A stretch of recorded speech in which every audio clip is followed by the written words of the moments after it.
સુરતના કાપોદ્રા વિસ્તારમાં હત્યાનો ચકચારી બનાવ સામે આવ્યો।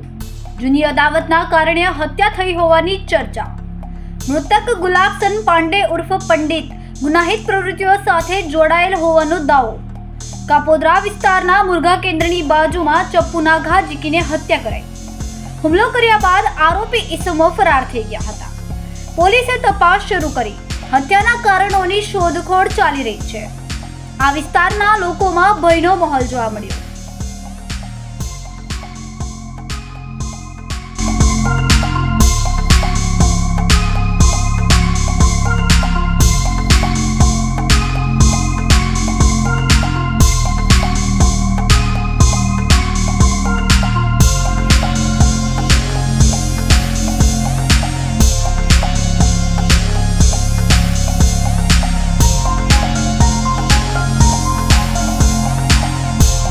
અમારા વિડિયોની નવી અપડેટ મેળવવા માટે સબસ્ક્રાઇબ કરો માનવ પ્રભા ન્યૂઝ ચેનલને।